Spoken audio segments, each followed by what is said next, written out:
Hello and welcome to NorthBay Healthcare's COVID Chat.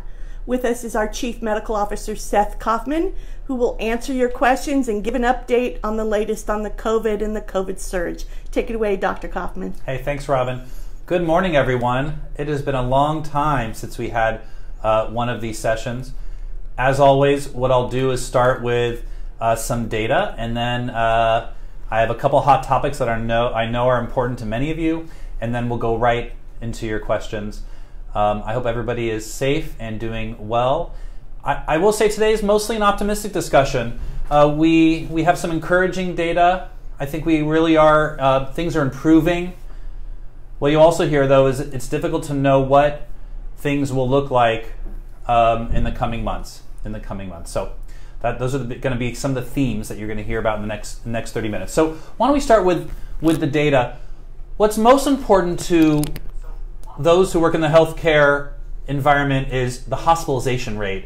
We don't want anyone to get COVID, but really, when it comes, if you remember back early in the pandemic, it was really about flattening that epidemic curve. There was some, for the first few months, hope that we could contain the virus, but after that, it was really about mitigation. It was about mitigation so that hospitalizations and hospital resources who are caring for our absolutely most critically ill patients could be spread out over time. And actually, I think we've been fairly successful. If you look at, around here in Solano and in other areas, some months it's been very difficult to continue to provide care to everybody. But we've done it. So today's hospitalization rate is 92. That's in the whole county. That's not NorthBay. That's our entire county. That's very, very good compared to where we were at the peak of this spike, which was more like in the 160s. And if you're wondering how does that compare to other spikes, our last spike in January or February, our peak was more like in the mid 170s, 175, somewhere around there. So as long as things continue to go down, which is not guaranteed, really when it comes to a hospitalization rate, we did not see the same numbers we did, almost did, but not the same numbers that we saw in January and February. This still has been one of the most, if not the most challenging and difficult spike, because we still do now, and have very high numbers of hospitalized patients and others who have COVID, more mild COVID. But the challenge has been that because Delta is so contagious, there's such a high transmission rate, the rate in which we started seeing new infections just skyrocketed much quicker than other spikes in infections, and that is what has been causing some of the biggest issues. Here at NorthBay, we really are. It's really a very similar story. We are at about half of the hospital census for COVID as we were just a few weeks ago for this spike. So we are definitely coming down from the peak. We're seeing that in our positivity numbers, our case rates, and our hospitals rates at the county level, and at NorthBay here in our urgent care clinics, our primary care clinics, and all our areas where we're definitely seeing decreased positive cases. I'm going to move on to some of our other hot topics. The first is let's talk about variants. So lots of news stories about Mu and Lambda and Delta. I'm going to keep it simple for you. Delta has trumped all and still does. California, it's public information. It's on their website. You could just Google variants in California, and the CDPH and the CDC data will pop right up. 99+% of all the cases in Solano and beyond are all Delta.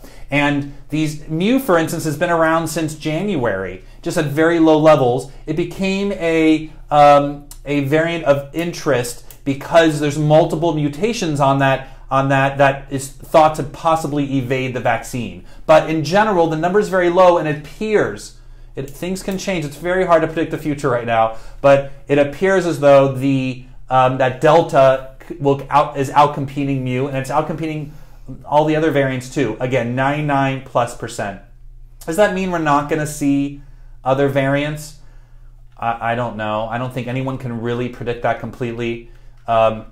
Mutations of viruses like COVID and flu and others, is part of the normal evolution of viruses and how they spread. This is pretty standard.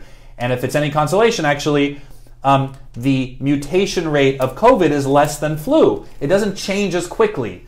But as you know, we've all been living this for, it's going to be coming up on 2 years before you know it. This virus will continue to mutate as long as there's a reservoir of people that have COVID, and this virus continue to mutate. And every so often, one of those mutations is going to cause a problem. So it's all Delta. We are not concerned about Mu right now, but I have confidence that our agencies are monitoring this very closely. Next hot topic is booster, the booster vaccine. When is it coming? Who is it for? Can I get it right now? I get a lot of emails about that, and that's a good question. A couple comments. Number one, President Biden stating that around 9/20, I can't remember the exact language, but said likely or hopes or we will have a booster for everyone. That's not an approval for, let's say, NorthBay to start providing boosters to everyone. We wait for the FDA. We have to. We're required to. That is how things work, to do their analysis of the data, the effectiveness of a booster vaccine, looking at different risk groups, high-risk groups. Our biggest concern are those who are older and in congregate living facilities like nursing homes, very, very high-risk groups, and then making a decision. That meeting happens this Friday. So right now, the indications for a additional injection, which is the mRNA vaccine, which is Pfizer, Moderna, is for those that are moderate or severely immunocompromised. And there's a whole list of specific criteria that talks about being on immunosuppressants, transplant patients, things like that. So my answer to you is, if you think you are eligible for a booster, then you should follow up with your doctor, talk with them. They know the criteria well, and then we'll refer you to the right place. You can go to myturn.ca.gov and sign up for a booster. It actually has the questions like, do you meet criteria? And you say yes, and then it allows you to make an appointment. You can get vaccinated in many places. Solano provided approximately 8,000 vaccine injections, some boosters, some people getting their first series in the last week. So there's definitely vaccine out there. There's a clear indication for those that are immunocompromised, and we'll wait and see what happens on Friday and after that. And NorthBay is ready to provide vaccine to our staff, to our patients, the minute the FDA approves it for other groups. Right now, NorthBay is providing vaccine for those who meet those criteria of moderate or severely immunocompromised. I do anticipate that there'll be both, that whatever the decisions are, they'll have it. They'll make sure that they'll tell you not to get a booster if it hasn't been at least 28 days. I think that's what they'll say, as they say now for the immunocompromised, and that likely it'll be like, was your series for some groups at least 6 or 8 months from your last injection, something like that. I think that'll be part of it. The question is, will it be for everybody, or will they do what we did with the initial set, like high risk groups first? So maybe the month of October is nursing facility residents or older age groups, and then going from there. We also have to consider the fact that the vaccine is still very, very effective against severe illness. That is part of the controversy with permitting a booster and not using that vaccine, in other places in the world where there's a lot of equity issues in regards to the vaccine. It's just a few percentage of those in, let's say, Africa that have been vaccinated.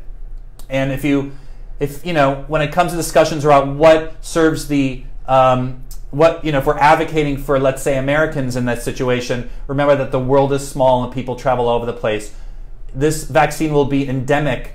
In other words, it's going to keep coming. It's not going to stop. It's part of the viruses we're going to see ongoing, and not having international immunity will continue to affect that. So vaccinating other countries, other areas, donating, giving, selling, whatever we do, allowing vaccines to go to other places in the world is in America's best interest, just so you know. But on that note, part of the controversy really is how much immunity is really waning, And is it keeping us, is there some waning immunity, which I believe there is, and I think the data is strong enough to say there is some waning immunity, but the question is it decreasing our immunity from getting COVID at all, or is it decreasing our immunity from just the mild cases? And I think that's where there's a big question. If you're still really protected, if you're fully vaccinated, and it's been 6 or 8 months, as it has been for me, am I really still very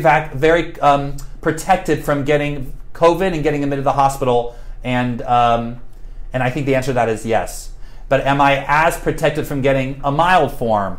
And the answer, that's where I think it's questionable. And I think there's data from other countries that show that there is some waning immunity, decreased immunity for those mild to moderate cases. But there also may be some decreased immunity for severe cases. I think that's less conclusive. And so there's a lot of questions. And I think there'll be some more clarity at the FDA meeting on Friday. Okay, that was longer than I thought. Is the vaccine effective? Really goes back, this is the last hot topic, and then we'll go into your questions. Is the vaccine effective? Yes, yes, yes, yes, yes. And this really goes back to that booster discussion. It is definitive that it is protective against severe disease. We see that in our hospitalization rates and our ICU rates here at NorthBay, and for sure in other healthcare settings. Around 75 to 80% of all admissions at NorthBay are unvaccinated. So 20-25% are vaccinated. Usually those are people who are high risk, who are immunocompromised or others. Not always, but are at risk for getting illness at the beginning. Almost all of our ICU patients are unvaccinated. So the sickest of those in the hospital are unvaccinated. That is a fact. That is our data. We monitor that. We track that. And overwhelmingly, most deaths are amongst the unvaccinated. I think if you're seeing any news stories, there's data from across the country and across the world, and that is so. It is effective. Is it effective against protecting you from mild illness? Yes, I think yes, it is. Is it a little less than we thought? It began like 90+% effective. Delta's dropped that a little bit. Delta's for sure dropped that a little bit if you've only had one shot. Oh, I just dropped my mic. If you've only had one shot, then for sure you're at risk for getting Delta. So those are the hot topics. We're going to go into your questions. Robin, what do we got? Well, just a reminder to those who are watching, if you type your question in, we'll be able to see it and pass it along to the doctor to answer. You talked about the unvaccinated making up the highest percentage of people who are being hospitalized with COVID, but are there differences in the age groups you're seeing hit hardest? That's a good question, and there's a couple answers to that. Number one is definitely overall new infections in the county, and this is pretty representative of other areas, at least around us. It's hard to comment on other states that have different vaccination rates. But we are definitely seeing more infections in those 18 to 49. And that's younger than we saw with other spikes. The hospital admissions, therefore, are a little skewed towards the younger, but still are in older age groups. I hope that makes sense. The risk of getting admitted to the hospital if you're 25 years old is less than if you're 80 years old, right? 100%. So while that group is getting more COVID, they're just the hospitalization rate for that group is a little higher because of how many people are getting COVID, but it's still not very high. So we still see people at risk for getting sicker, immunocompromised than others, definitely in the older age groups, but definitely our overall hospital group that gets admitted, our hospitalized patients are a little younger because the older age group got vaccinated. So in this county, 85+% of those in the older age groups have been vaccinated, which is reassuring. I will tell you, though, there's still some equity issues there. Our Latinx, Hispanic communities, our African American communities are still much lower than that. And we just need to continue to provide support, education, and access for everybody so that we can continue to improve on that. Okay. Are we expecting another surge in November, December as the holidays and people start getting together? Are we expecting a surge in the future, especially around the holidays?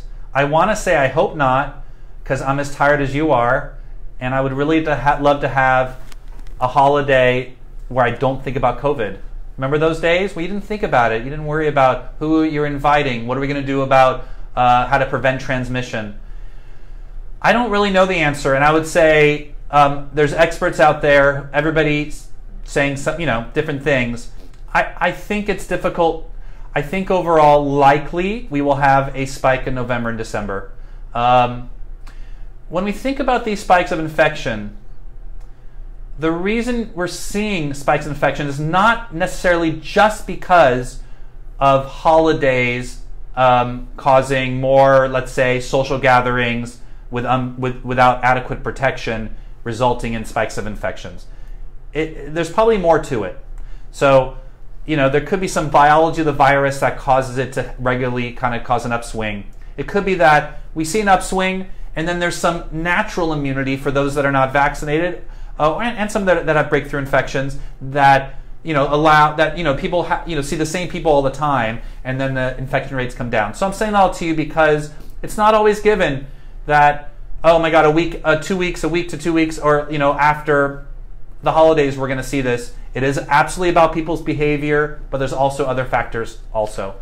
There's no doubt that coming into the holidays, we're all going to have to be very careful. And I think if we are careful, if we do see a spike, it'll be much less. It'll be much less than what we've seen.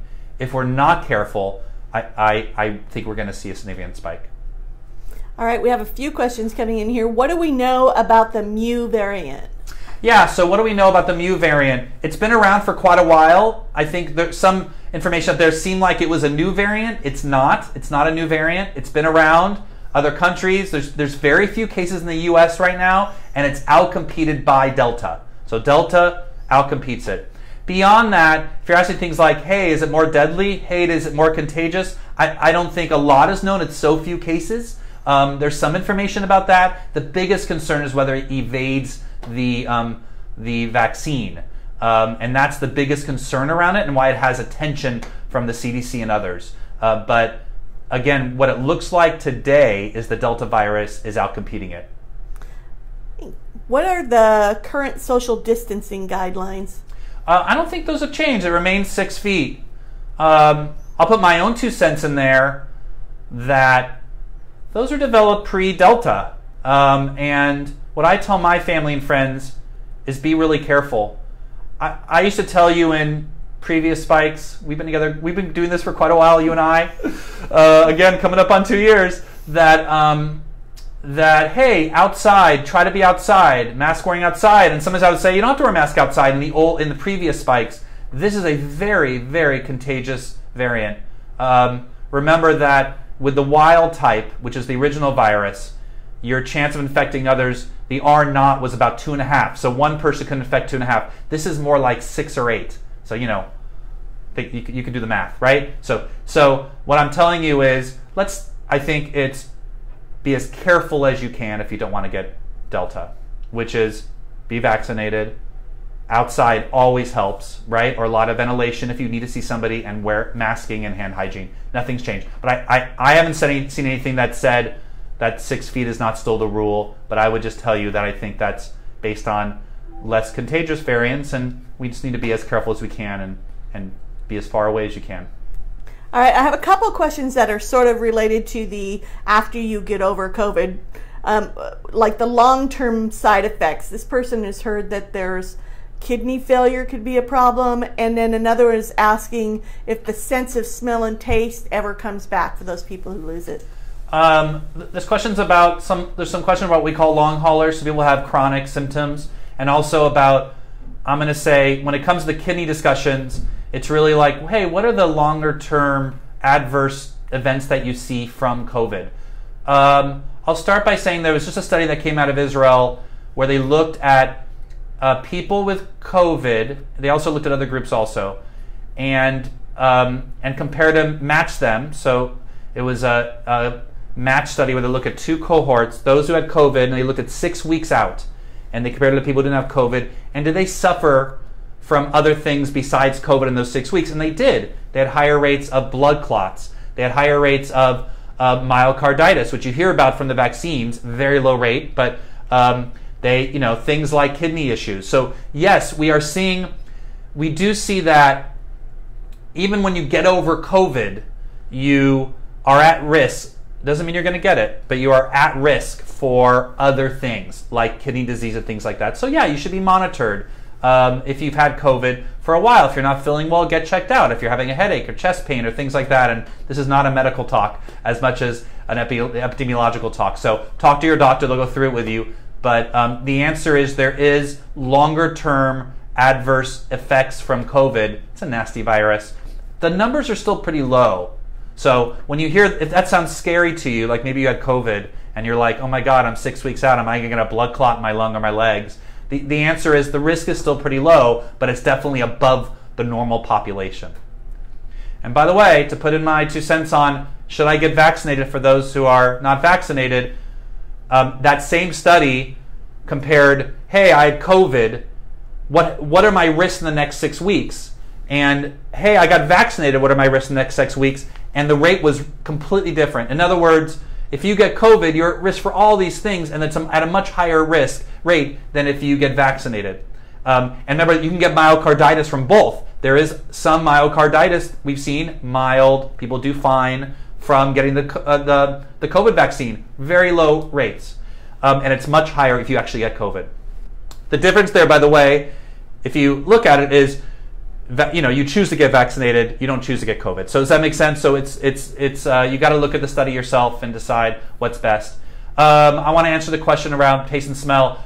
I don't have numbers in front of me. I haven't looked at it for quite a while. There's a very small percentage who have a much longer term.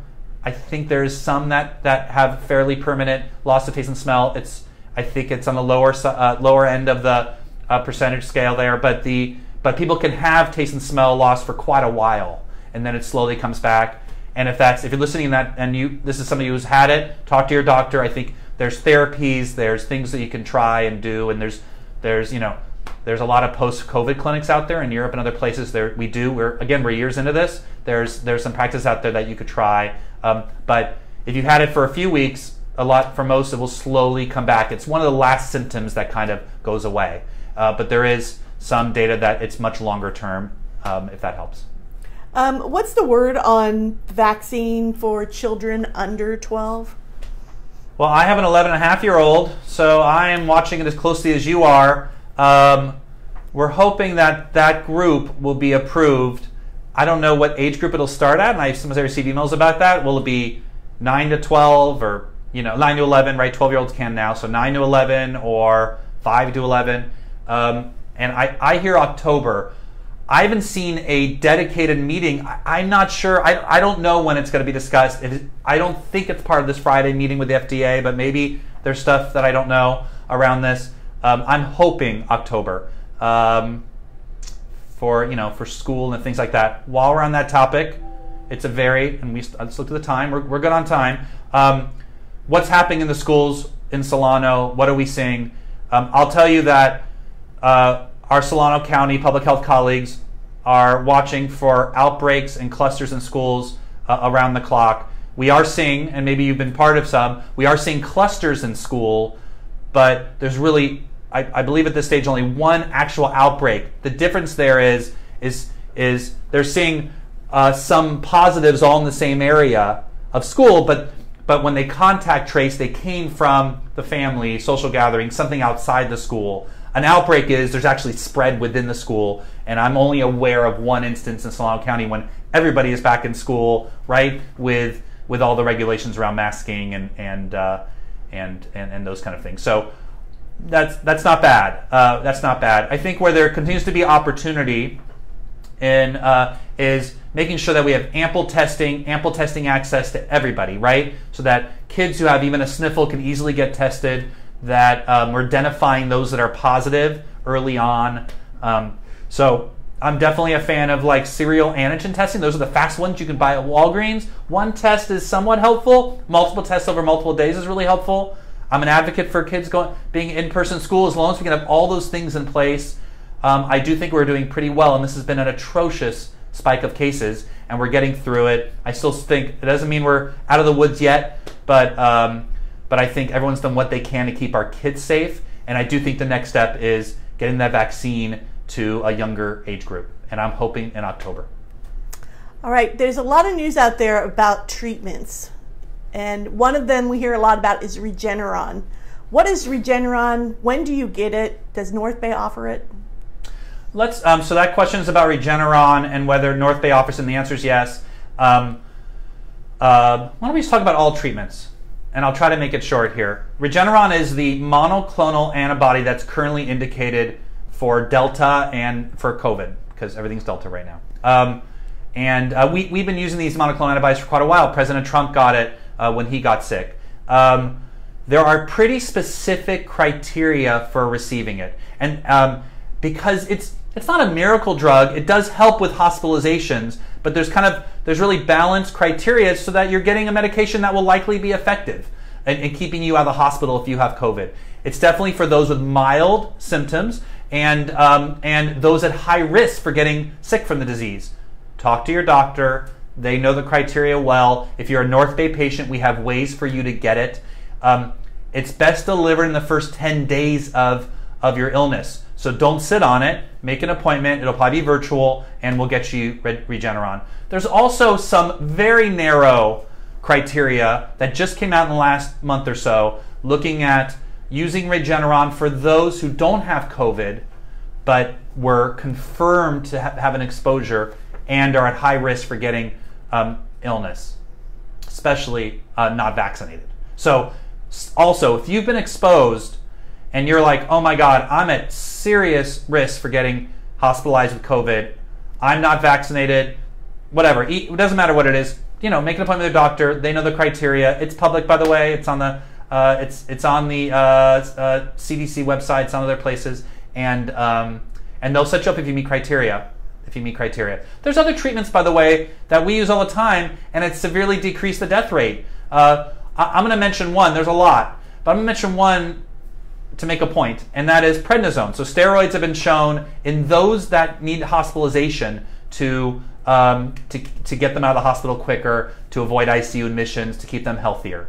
Prednisone is a very affordable medication. It's been out for 1 million years. It costs almost nothing. I'm saying that all to you because there's other medications out there claiming to be miracle medications. Ivermectin's the one where it's really gone viral. And actually, and my statement for that is let's wait for the studies to actually show that it's effective. And if you're listening to me and you're saying I've seen the information, it says it's really effective, I'm telling you that it hasn't been shown to be conclusive. I hear comments that, hey, pharmaceutical companies just want to sell the most expensive drugs. Ivermectin's cheap, right? It's used in veterinary medicine. It's been out for a long time. It's an anti-parasitic, by the way. That's where it's really used. It might be shown to be effective eventually. I'm not anti-ivermectin. I'm waiting for it to be shown effective. By the way, as you probably read in the news, it's not like the safest medication, right? It's got side effects like everything does. Everything in medicine, we got to weigh out the benefit and the risk. And I also do not represent pharmaceutical companies. So in terms of their research and development and what they want to push and not push, I'm not commenting on it. I'm just telling you that we all want a miracle drug that allows me just to pop a pill and not worried about COVID. It is not, there's nothing that has been proven to keep you from getting sick. There's been really effective medications. Some are expensive, and some, like prednisone, cost pennies. So it's not about, at least in this situation so far, I don't believe it's about suppressing research on more affordable medications and pushing more expensive. I can't be 100%, but I can tell you that at least when it comes to good research at academic institutions like UCSF and other places, the whole goal is to find those miracle medications, whether they cost a penny or they are more expensive. I think we have one more question here. Yeah. When the vaccine is approved for under 12, will it be the same vaccine that the older 12 and up get, or will it be a different type? And also, I'm wondering, would they give the same dose? Yeah. The question is, if they do, if and when children less than 12 years old when it's recommended for them to receive the vaccine series, whatever that looks like, will it be the same dose and the same vaccine, I don't know that answer at all at this stage, but I'll do my best to figure it out next time so I can report it out to you next time we have one of these sessions. I'm not sure. I'm not sure at this stage. There's still a lot of discussions around dosage. In the waning immunity controversy and discussions, there's a whole bunch of discussion of whether Moderna might have a little more effectiveness and less waning immunity because of the higher dose that was provided and the larger gap between first and second dose. So there's some. This is what happens when you're trying to save lives, end a pandemic, and get things out. Is that you learn along the way and you make little changes. So that's what's happening now with the whole waning immunity discussion. But I just went off on a different topic. I don't think we know the answer to that yet. I'm sure that's being addressed by the FDA at this stage, and I'm sure we'll know more when they actually have those meetings, put out those minutes around dosage and time between doses for kids. And then just quickly, do we have enough PPE and medicines and so forth to get through any future spike? Yeah, so the question is, do we have enough PPE and medications? How is NorthBay doing on supplies to handle COVID patients? Fine, more than fine. We are good. Us and our other healthcare system colleagues have been proactive in making sure we have ample supply. We treat this pandemic like it's a war, and we have a command center, and we essentially have like a strategic team that on a daily basis is monitoring our supply, proactively making efforts to make sure that we're keeping our medications and our PPE. You know, there's been weeks and months where some of our medications have gone low, and but we are able to provide wonderful care to our patients for COVID and keep and have ample PPE to keep our staff safe. Right. All right. Well, that's our 30 minutes. So thank you, Dr. Kaufman. Thanks, everybody. Be safe out there. Thanks. Bye.